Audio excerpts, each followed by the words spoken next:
Hello, fellow YouTubers, and I am back here with another review. Judging by my title, you might think this review is going to be negative towards the show in question. And let me tell you, I was ready to write it off, honestly. But in a plot twist, I actually did wind up enjoying the show. Unlike my other videos, I'm going to do this in reverse, just like my expectations of this show were. I'm going to give you the overall view like I always do, but first I'm going to tell you what I don't like about the show. Then I'm going to lead into what the good points of the show are, followed by whether or not I think this is worth watching, and then later I am going to kind of also let you know what I think of a subsequent episode that was a Christmas special. So let's dive right into this. And in my overview, I normally don't cite very many sources, but this particular show was near and dear to my heart because I grew up in the 90s, and anyone else who has grown up in the 90s, showing my age a little bit, you would know a certain show called Sabrina the Teenage Witch. This was honestly one of my favorite shows. If nothing else, I think I watched it because it had a talking cat. And I really enjoyed the humor and the comedy behind the witchy hijinks that ensued. Little did I know, upon doing research for this review, I actually found out that this was always supposed to be a dark tale. As a matter of fact, Sabrina and the world that she inhabits is actually supposed to be part of the world of Archie, which, mind blown, I never knew. There was actually a run of comics called The Chilling Adventures of Sabrina. And in these comics, they were a very dark, gritty tale of this girl in a town next to Riverdale called Glendale Falls, which is where most of the adventures take place. And actually, the people in this universe, Archie and his friends, had dark alternates.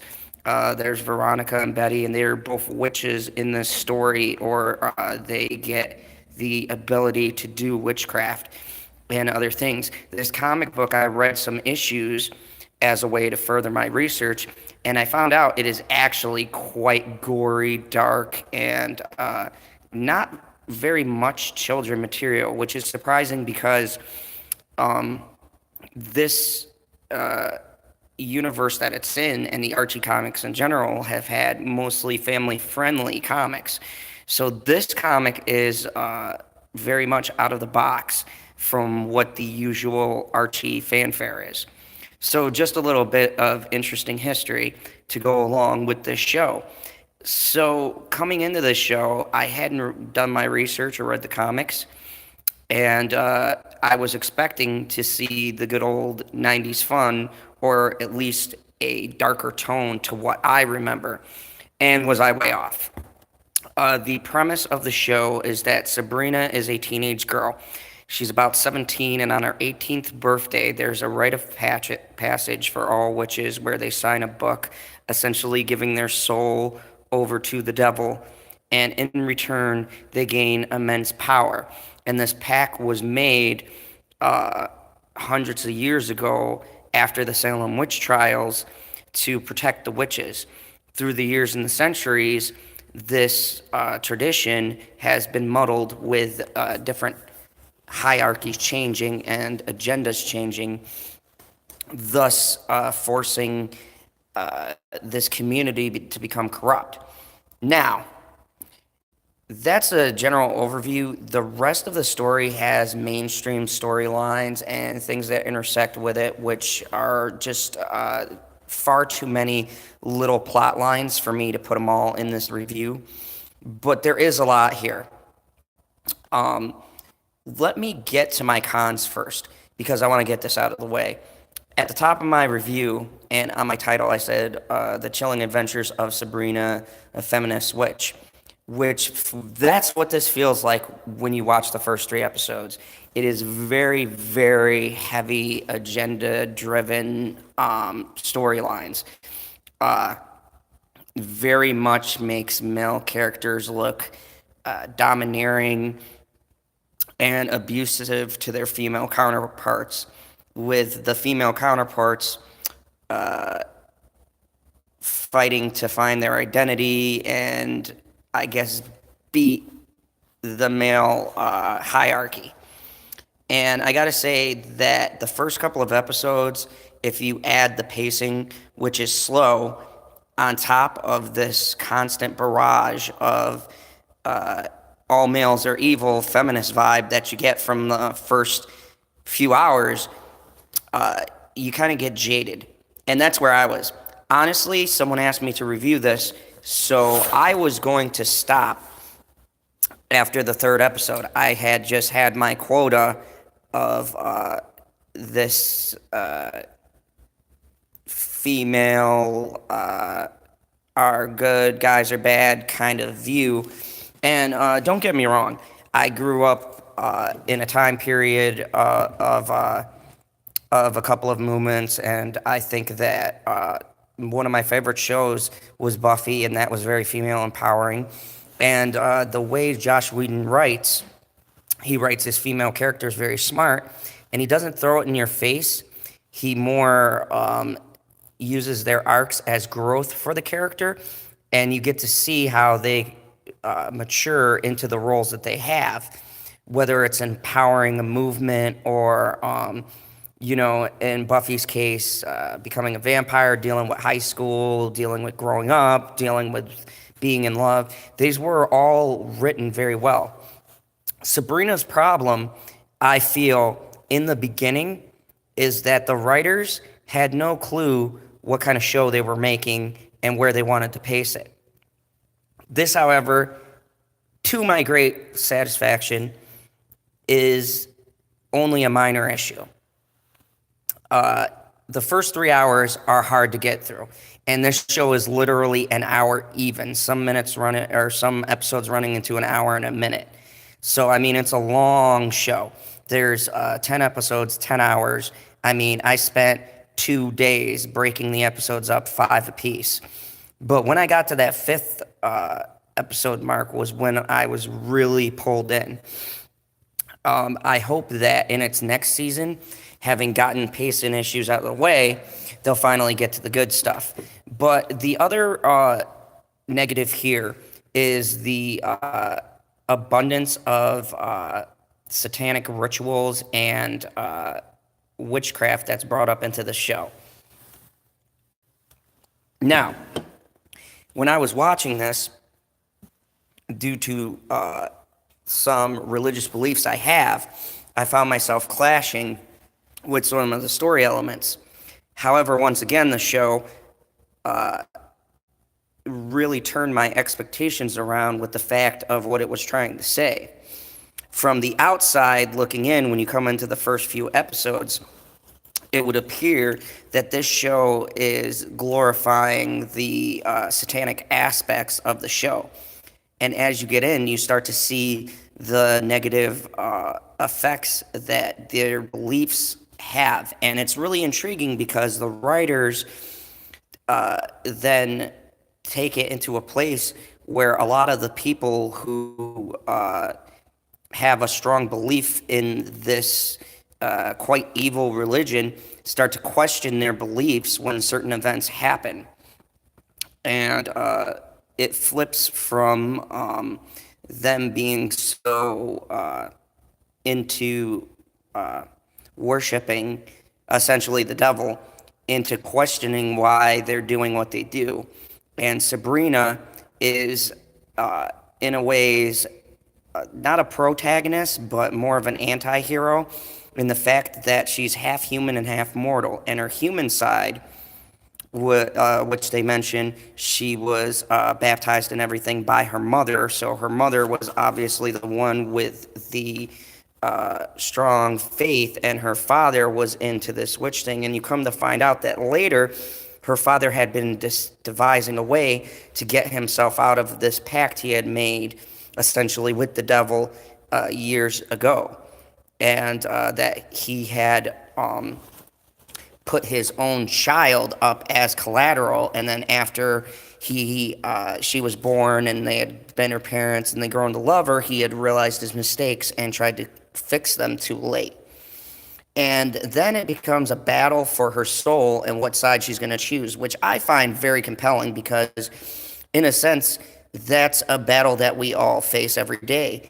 Good and evil, right and wrong, what choices you're going to make. And very subtly and intricately, the story starts weaving this idea of what it is to wield a power such as she has. Can she use it for good?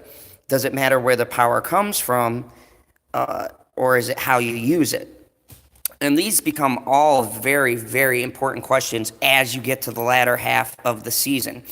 Also, Sabrina falls in love with a boy in the beginning, and then come to find out his family plays a role in an opposing force.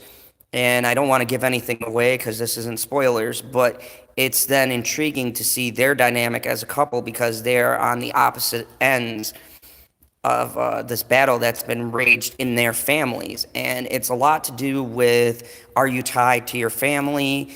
Are you doomed to make their same mistakes?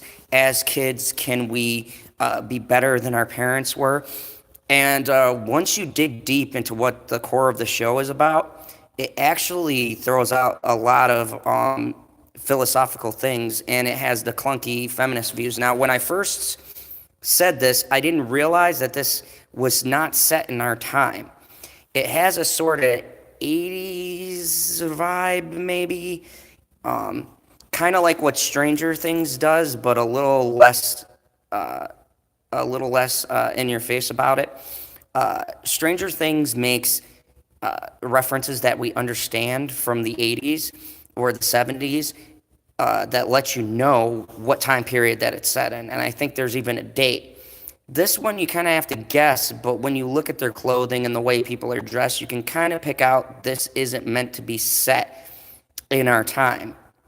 Meaning that, going back on my previous thought, a feminist movement would have been plausible for the time period that it's set in, such as there's an episode where there are certain books banned from the public school, and I looked it up, and these books were banned. They were banned in about 80s, and it was a feminist movement that actually got certain books that were very knowledgeable reading material banned, or they got them off of the ban list. So it's very interesting to set up. And I feel like the writers in the first few episodes were looking for their stride and where they were going to find their pacing. And that's where the show stutters. But the good news is it's on the beginning half and it's not too many episodes in. Honestly, I clocked it. I took a note of it. It was literally the first 3 episodes. Then after the 3rd episode, things pick up. And this brings me into my pros. This show is very well shot. And I mean as far as scenery goes. The CG is good yet clunky at times. But they do old school practical effects with the makeup and some of the costumes. So that is pretty cool. But the rest of the show is very beautifully shot. And on the other end of that, too, the dialogue between the adults is hands down very intriguing, funny, and compelling dialogue. Now, with that being said, on the flip side, the kids, not so much. Wasn't really feeling their dialogue. Sabrina was terrible in the beginning. Whoever plays her, I forgot the actress's name, but you can look her up. But she was not doing it for me in the first few episodes. But then in the later half, the last 3 episodes, she really grows into the character and becomes very compelling. And you really feel the emotion and kind of see her range as you can tell she's getting more comfortable with the character. So hopefully in the 2nd season, knowing how to play this character, because she's quite a young actress I haven't heard of. So I'm figuring once she really gets into this role, she's going to know how to invoke certain emotions through the character. So, anyways, in closing, this show was a show that I fully expected to hate, and I got pleasantly surprised when it did something that I didn't think it was going to do and actually made a very compelling couple hours of television. The Christmas episode is episode 11. Don't bother with it. It's kind of a filler and doesn't really do nothing for the story. So once you get through 10, I would suggest not even bothering with watching the Christmas episode unless you want to get some exposition about the past. But other than that, it really doesn't serve a purpose, and I think they just made it because so many people liked the first season, and they were keeping them tied over until the second half of the show comes out. I will do a review on season 2 because I have come to like this show, and hopefully they correct the faults that were in the first season. But other than that, it was a good watch, and if you can get power past the first 3 hours of it, the other subsequent 6 hours are really worth watching. Anyways, hit that like button if you like this video. Please tell your friends to subscribe to my channel, and thank you for all of the viewers who are subscribed. I appreciate you, all 25. Yes, I said it, and I'm looking to get more than that. So, with that, I am off to go to the movies. Everybody, be kind to